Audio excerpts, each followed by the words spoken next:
a great pleasure today to be joined by one of America's all-time best radio disc jockeys and television game show hosts, my friend Wink Martindale. Winker, good to talk to you. Thank you, Ross. It is always a pleasure to talk to you. Well, let's start out at the very top. When you were born, your mother did not name you Wink. No. My mother named me Winston Conrad Martindale. She liked Conrad because her favorite actor of that time was Conrad Nagel. And Winston came from, as you might imagine, Winston Churchill. Did it really?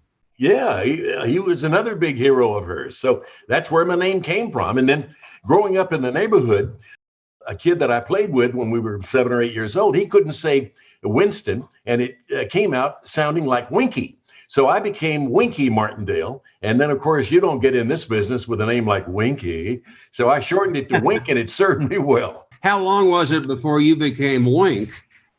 And tell us when that's all started. Well, when I was on radio in Jackson, my hometown, when I first got started in the business, I was Winky because everybody knew me as Winky, not Wink. And then when I went to Memphis, WHBQ, where I was for 7 or 8 years, and really made my mark in Memphis, that's where we shortened it from Winky to Wink. Bill Grumbles, my mentor, thought that Winky was a little, not right. So he shortened it to Wink, and I've had it ever since, Ross. At what age did you start to think about going into radio? When I was 8 or 9 years old, I always wanted to be on the radio. There was something fascinating to me, Ross, about being able to talk into one of these microphones and being able to hear a person or music or whatever on the other end of a radio speaker.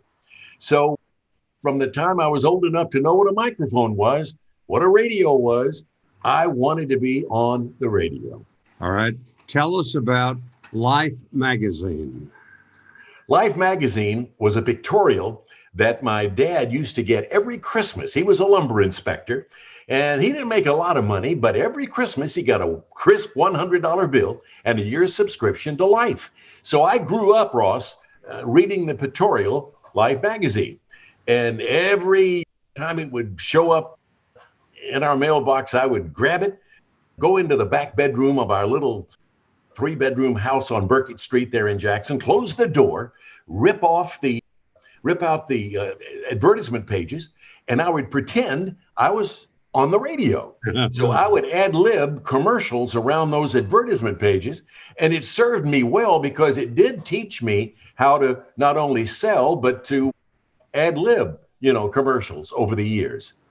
And you used to listen to your mother's soap operas on radio, wouldn't you? Oh, yeah. I would get home in the afternoon from the time I was probably in the 3rd or 4th or 5th grade, elementary school, West Jackson School.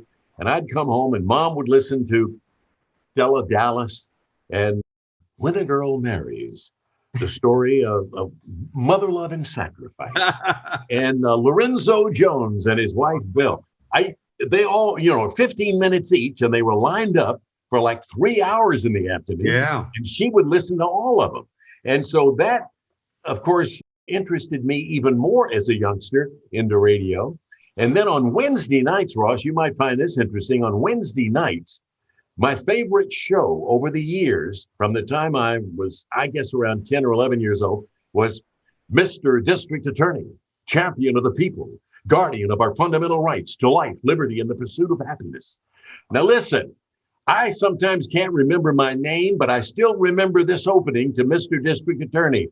And it shall be my duty as District Attorney not only to prosecute to the limits of the law all persons accused of crimes perpetrated within this county, but to deliver with equal vigor the rights and privileges of all its citizens. And then the music would come in. Dum, dum, da, dum, dum, dum, da, da. So you see, I was into radio big time. Wink, you've always been a man of faith, and your Sunday school teacher in your hometown of Jackson, Tennessee, played a role in your career. Tell us how. Well, I grew up in the church. My family was very religious. We went to Sunday morning church service. We went to Sunday night church service. We went to Wednesday prayer meeting. And my Sunday school teacher during this entire period of my youth was named Chick Wingate.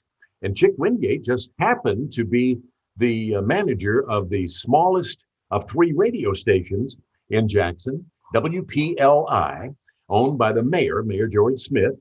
But anyway, I kept bugging Chick to give me a job because I said, I always want to be on the radio, Chick. I think you'll like me. Give me but he wouldn't listen to me. Finally, one night, every little town has its court square downtown, right in the middle of town. And one night I'm sitting there with a couple of my high school football playing buddies, Dickie Bear and Charlie Pate. We're sitting there on the railing of the First National Bank building, and up pulls Chick Wingate in his little Henry J automobile. The radio station, WPLI, for which he managed, was on the fourth floor of the bank building. So he gets out, he's going up to do some work, and I said, Chick, hold on, Chick. Why don't you give me an audition? I want to be on the radio. He said, damn it, come on up. He got tired of me asking him. So we got on the elevator, went up to the fourth floor.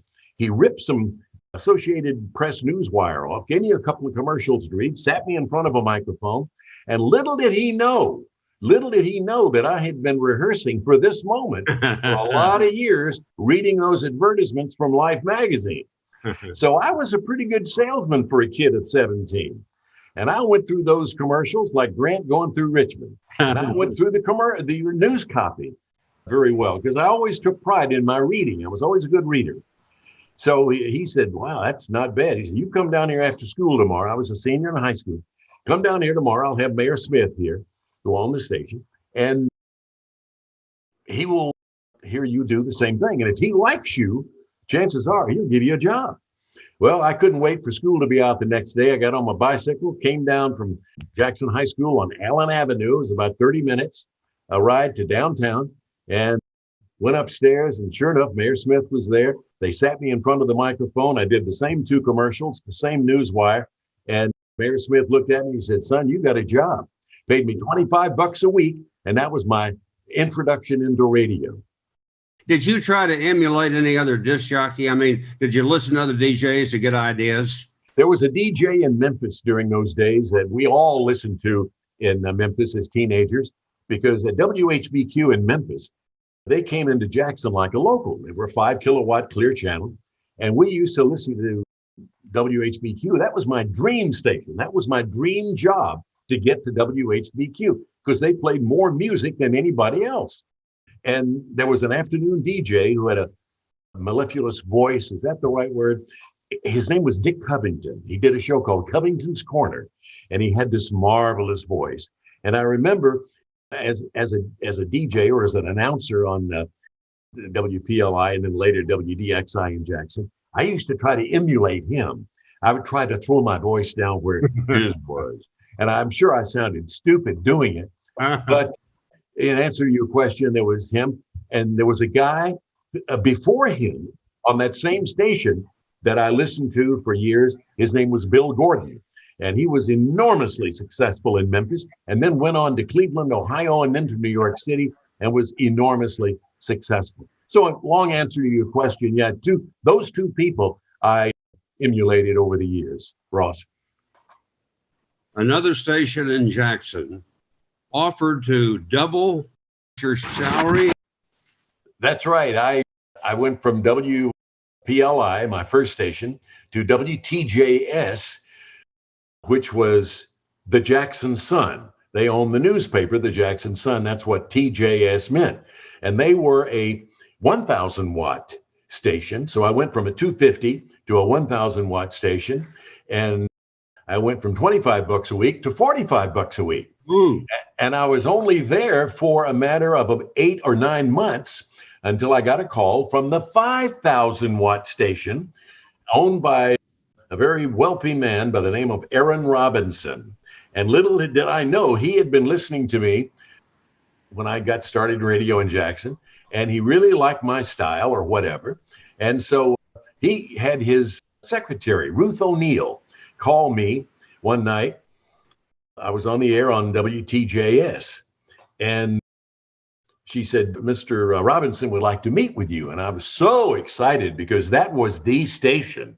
5,000 watts. And so I met with him the next day and got that job, and they paid me $75 a week. Whoa. So if you think about it, Ross, in 1952, 53, $75 a week, not bad for an 18-year-old. And you could probably buy a new bicycle with that money, couldn't you? I did. But those were my stair steps in Jackson. And of course, I was at WDXI until I surreptitiously made an audition on a Sunday afternoon when nobody was there except me. I sneaked in an audition. I sent it to WHBQ program director, and thinking probably never hear from them. Within 2 weeks, they got back to me and wanted to set up a meeting in Memphis at WHBQ. I was thrilled to death. My dad drove me over there, and I got the job, and it was truly a dream come true, because I grew up listening to WHBQ and a show called Clock Watchers in the morning before I went to school. And I ended up doing Clock Watchers. Oh, So that was so cool. And then from WHBQ radio, within a year, they went on the air with WHBQ television.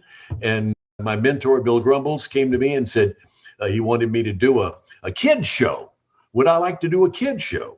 And I said, you mean be on television? I said, I always wanted to be on radio. I had no idea, no thoughts of television. But sure enough, I said, well, if you think I'm right for it. They called it Wink Martindale of the Mars Patrol. I was sort of the Flash Gordon of Memphis in those days. And I had 6 little Mars guards on every day, and every day sponsored by Coca-Cola, 5:30 to 6 o'clock. And we'd blast off into space and segue into those old Rocky Jones Space Ranger movies, those serials that used to play between the feature movies on Saturday afternoon at the theater.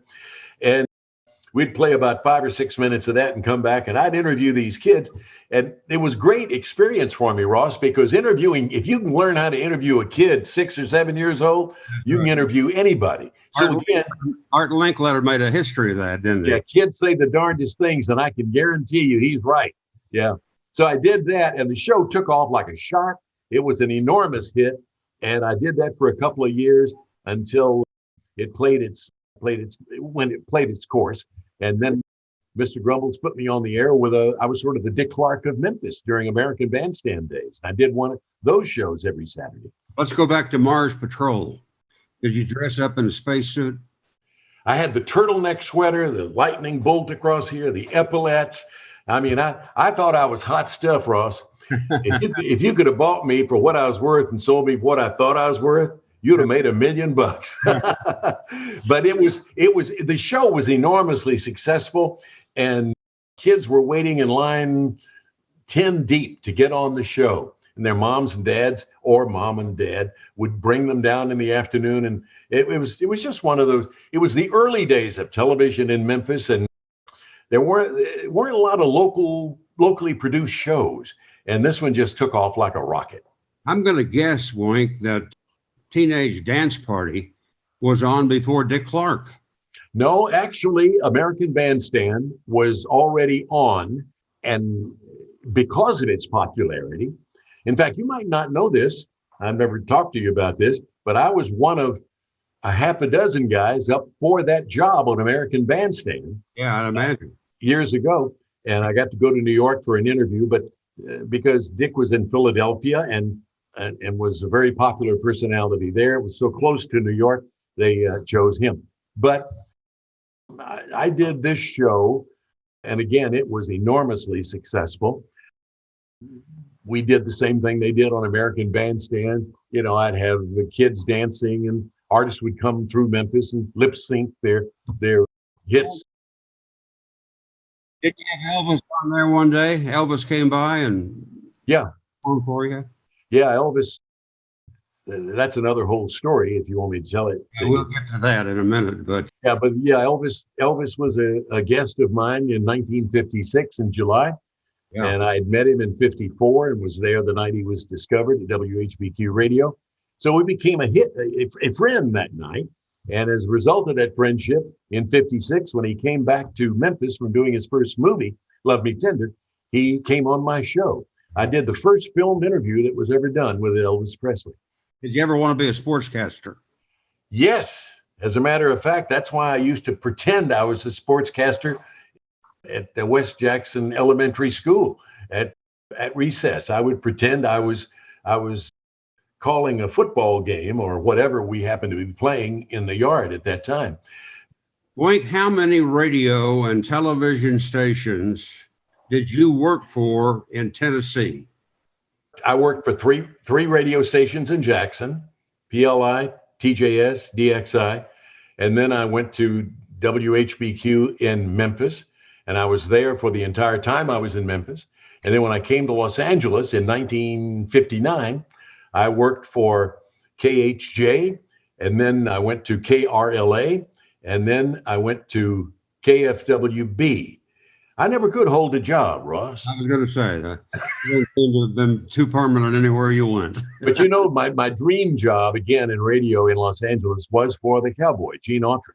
Yeah. And I was with him for almost 12 years on two different occasions, a total of 12 years. And he had what was called at that time the Station of the Stars, 50,000 watt KMPC on Sunset Boulevard in Hollywood. I got that job because Jim Lang, who was the guy who did Noon to 3 and also a game show host, Jim moved back to San Francisco, and that spot opened up. And the general manager, Stanley L. Spiro, called me about taking that position. And I'd been working for a little station in the Valley called KGIL. And I always wanted to get out of rock and roll at KFWB and those being a rock jock. I wanted to play Sinatra and Ella Fitzgerald and that kind of music. I wanted to play the quote unquote good music. So I went in and sitting in Stan Spiro's office, and I'm signing my contract. And who walks in but the guy in the white hat, the man himself. And Ross, I had grown up every Sunday afternoon at 4 o'clock as a kid, listening to Melody Ranch on CBS radio. And so I had gone back so far with the cowboy, and of course saw his movies. And in he walks, and he knew who I was, and he came up and gave me a big hug, and I couldn't believe it. I said, "This is Gene Autry, and I'm about to go to work for him." It was really sort of an out-of-body experience, really. Well, let's go back a bit. Why did you come to Los Angeles? How did that come about? Well, I'd been at WHBQ from 53 through 59. And in March of 59, I had gone to my mentor, Bill Grumbles, who was like my dad, my second dad. And I said, "Mr. Grumbles, I really would like to spread my wings and see if I can make it in a larger market." And he could have been very mad at me, but because I was sort of his star there in Memphis on radio and television, WHBQ. But he picked up the phone. He called Norm Boggs, who ran KHJ Television, and WHBQ TV, and KHJ and WOR in New York. They were all owned by RKO Radio. And Norm Boggs answered the phone. He was general manager of KHJ Television. So I got this young man here in the office, and he has dreams of Malibu. And Norm Boggs said, "Well, have him come on out. Let's do an interview with him." I'll never forget, Ross. I hung up the phone, and to show you what a country boy I was, I said to Mr. Grumbles, I said, "Mr. Grumbles, what is Malibu?" I had no idea. I was a redneck. Oh, it's great. But I went out for the interview and got the job. And so I left Memphis in 59 and went to KHJ, and that was my beginning out here. We can't get out of the Memphis days without your story about what happened on a summer night in 1954. Yeah, it was a hot summer night, the 10th day of July, as I recall, 1954. And I happened to be at WHBQ Radio that night. I was morning man. I should have been home in bed, but some of my buddies from Jackson wanted to see the radio station. So I had been showing them around WHBQ. And all of a sudden, I hear this commotion coming out of Dewey Phillips' studio. Dewey was a wild man, a DJ who did a show called Red Hot and Blue. He had 65% of the audience. He played black music in those days for white teenagers. And he just had the audience wrapped up. So I hear this commotion coming out, and I said, "Excuse me, guys." And I went in there, and it happens that Sam Phillips, founder of Sun Records, had walked in with an acetate an acetate of a song that he had recorded that afternoon, about 2 hours earlier, with a truck driver for Crown Electric named Elvis Presley. I thought, what a strange name. But he wanted to test this song, this record, to see if he had anything. And Dewey, if Dewey played it and it was a hit, you'd know it the next day in Memphis. He played it 7 times in a row, switchboard lights up. The song was That's All Right Now, Mama, That's All Right With Me. It was an old Arthur Crudup rhythm and blues hit that Elvis had grown up listening to in Tupelo, Mississippi as a kid. So that was his first record on Sun. And I was the one designated by Sam to call Gladys and Vernon, Elvis's mom and dad, to find out where Elvis was, because Dewey Phillips wanted him to come down to the radio station, wanted to put him on the air, wanted to interview him, of course, because this record was just, the audience couldn't get enough of it. So Miss Presley, they were listening and they're all excited. And he said, well, he was so nervous about his record being played, Wink, he went to see a double feature Western at the Suzores Theater. So they got in their truck. They lived in low-rent housing called Lauderdale Courts out in East Memphis. It's funny, I can remember all these things. Sometimes I can't remember my name. But anyway, they got in their truck. They went down to the theater on Decatur, and they walked up and down the dark aisle. And there's Elvis sitting all by himself watching a Western movie. Whispered to him about the excitement, came down to the radio station. I met him that night, and he became my friend and was my friend until the day he died. And Dewey put him on the air, and as they say, that was the beginning of Presley Mania, and the rest is history. That was 54, and by 55, when Rock Around the Clock came out, or Blackboard Jungle, and gave us Rock Around the Clock, from 55 on, that's when rock and roll really started to happen. That's right. And Bill Haley was one of the first, wasn't he? Absolutely. Bill Haley's Rock Around the Clock. Now, what had Elvis been doing, Wink, besides driving a truck? Had he performed anywhere? No, not really. The only performance that he had made, as I understand it, up to that time, was on stage at Humes High School, where he went to school. And he had performed on a talent show there, and everybody seemed to like him, but he had never really thought about making records. He wanted to be a singer, but he figured he didn't have a chance. So he was driving this truck for Crown Electric because he was going to be an electrician. That was what he thought he was going to do with his life. And so he walked into Sam Phillips' Sun recording service one day to make a $3 record for his mom, the song called My Happiness, which had been a hit for the Pied Pipers. And he made this song for his mom, and Marion Keisker, who was secretary to Sam Phillips, liked what she heard on this demonstration record for his mom. So she put it in the back of her mind, and about 6 months later, they were looking for a male singer. So she told Sam about Elvis, and they got on the phone, found him. He came down to Sun Records and just kicking around a bunch of different songs with Scotty Moore and Bill Black. And one of the songs was That's All Right Mama, this Arthur Crudup rhythm and blues hit from years earlier, from 1946. And Sam Phillips says, what is that? That sounds pretty good. He says, I don't know, it's just one of those songs that I like. He said, well, keep working on it. He said, I'll start the tape. So he put it on tape, and that's the way That's All Right Mama started. And it was the beginning of Presley Mania. And they went in the following Thursday and recorded Blue Moon in Kentucky. And that was the flip side of the single that Sam put out. Were Sam Phillips and Dewey Phillips related? Not related whatsoever, just happened to have the same names, and we're good friends. Now, Wink, how many were in the studio that night? There were 6 of us. Who are still alive today? Well, I'm the only one still around. I'm still the only one walking around on the planet.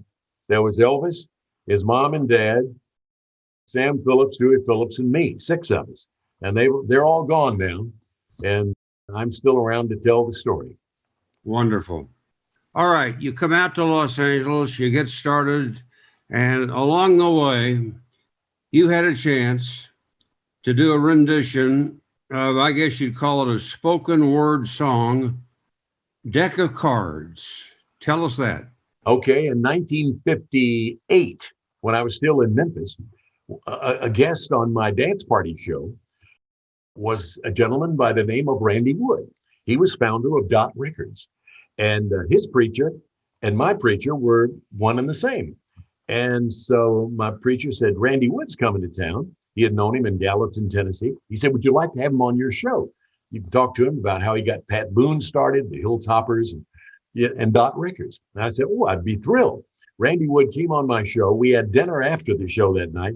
He said, how would you like to be on Dot? He said, I got an idea or two that you might be perfect for. And of course, I was over the moon. Are you kidding? So that was 58. And it wasn't until 59 when I finally came out in March of 59. And one of the first things I did was to go to Dot Records on Vine Street, right next door to the old Wallach's Music City upstairs. And I had a meeting with Randy. And during my meeting, Ross, he had an old 78 scratchy RPM, 78 RPM scratchy record by T. Texas Tyler. It had been a hit right after the war in 1946. It was called Deck of Cards, about a soldier who used a deck of cards in church because he didn't have a Bible. Well, he put this old scratchy record on, and I thought, as I'm listening to it, I thought, who in the world is going to buy a talking record that's semi-religious when the number one record that at that time was Mac the Knife by Bobby Darin, and there was Venus by Frankie Avalon, and he's playing this talking record called Deck of Cards. But I was determined that I was going to say, Randy, I love it. If he asked, what do you think? I was going to tell him, I love it. Sure enough, played it, took the needle off the record. He said, well, what do you think? I said, man, I think that's a smash. No, thinking the opposite. But man, I wasn't about to turn down the opportunity to make a record on Dot. We went in, recorded it. And what happened to it? It went all the way to, I think, was number 7 on Billboard in this country, number 5 in England, and you sold over 1 million copies. And to this date, it's been a hit in England, Ross, 5 different times. Wow. Occasionally, a disc jockey will pick it up and play it, and there's a new audience for it, and it's caught the audience fancy over the years. And here, it's been on the charts that first time when as high as number 7. And then later in 61, it came back and made the charts again. And when it was a hit in 59, I got a call in November, we did at Dot Records, from Ed Sullivan. And I got to go back to New York to do it on the Ed Sullivan Show. Now, again, like a out-of-body experience, I grew up watching, Toast of the Town, the Ed Sullivan Show. And here I am now standing on the stage in New York doing this recitation of Deck of Cards, which I had not memorized. My memory sucks. So they put it on cue cards for me. And I still have on video me doing Deck of Cards on the Ed Sullivan Show. Do you still perform that? Yeah, every time usually when I speak or do something special, if they don't ask me, I make them ask me to do Deck of Cards. I don't want to put you on the spot because my guess is you probably not memorized the whole thing. No, I don't. The idea behind it, give us maybe 30 seconds of behind it and maybe the first card. Well, let's see. Of course, it was a story about a soldier who used a deck of cards in church because he didn't have a Bible. And see, it started during the North African campaign. A bunch of soldier boys had been on a long hike, and they arrived in a little town called Casino. The next morning being Sunday, several of the boys went to church. A sergeant commanded the boys in church, and after the text was read, the prayer was taken up next. Those of the boys who had a Bible took them out, but this one soldier had only a deck of cards, and so he spread them out. And that's when I started going through the deck of cards. The ace was one God, the deuce, Old and New Testament, 3, Father, Son, and Holy Ghost. And it went through the entire deck of cards relative to the verses in the scriptures in the Bible. And then what was the conclusion to it? Well, at the end, the soldier said, and friends, the story is true. I know, for I was that soldier. Now, I wasn't really that soldier, but Randy wanted to do it exactly like the original hit was. And T. Texas Tyler, who wrote it, was that soldier. So we did it exactly like they did, except we went into a studio. His T. Texas Tyler was a real country record. We went in and put a vocal group behind me and made it a pop, we'll say a pop version of a country hit. Wink, what about the day that you were getting off the air? Some of your friends went downstairs for breakfast in the coffee shop, and you looked out the window and a man was walking down the sidewalk. Yeah, I used to go down to Aldo's restaurant for coffee every morning and breakfast with the record promotion guys, and they knew how much that I had enjoyed and revered the radio show Mr. District Attorney when I was a kid. And they had heard me talk about Jay Jostin, who played the title role of Mr. District Attorney. And sure enough, one day we were having breakfast and a guy on a cane, an elderly fellow, walks by Aldo's restaurant. And one of the guys says to me, "Wink, you know who that is?" I said, "Who?" He said, "That's Jay Jostin." I said, "Oh my God." I got up and I went outside, Ross, and I went to him and I touched him on the shoulder. I said, "Excuse me, Mr. Jostin." And he, in this marvelous voice, "Yes." He looked over his shoulder and said, "My name is Wink Martindale. You don't know me from Adam. I work upstairs. I'm a DJ on KFWB." But I said, I grew up listening to Mr. District Attorney. And you would have thought that I had given him a check for $1 million because, he had reached that age where, those days had long since gone by the by. And he invited me to come in and we sat in a corner far away from my promo guys and everybody, just the two of us. And he regaled me with stories about Mr. District Attorney and about classic radio in general for over 2 hours. Oh, he even picked up the check for coffee. But I was so glad, Ross, that I had taken that out or had that opportunity to sit and talk to Jay Jostin, because 2 weeks later, he had a heart attack and he died. And it was one of those rare experiences that you have during your lifetime that you think is just made for you for whatever reason. And that was one of them. Well, that just tells you something about your heart, because it came to you that man would be thrilled to have somebody recognize him after all those years. That's right. Yeah, that's beautiful. That is just beautiful. Let's go to how you really got started out in Los Angeles. You were with several radio stations. What was the most exciting part of that as you got started in LA? First of all, did you have to adjust your style from Tennessee to Southern California? No, I really didn't, Ross. I didn't try to. I always had my Southern accent. I never had a deep Southern accent, but I never tried to get rid of it. I've had people ask me, "Did you take voice lessons?" Because I've always had a rather decent voice, but I never took voice lessons or anything. Thank God, I was just blessed with a voice that was made for radio. Somebody said, "You've got a face made for radio too." But I never did change my style. I always did exactly what I had done in Jackson and then in Memphis. And I never tried to be a comedian on radio. I wasn't a Rick Dees, for example. I just did a good straight radio show. I always added some facts about the artist. That was my thing. And later at KMPC, I did audio biographies from noon to 3 every day of famous stars.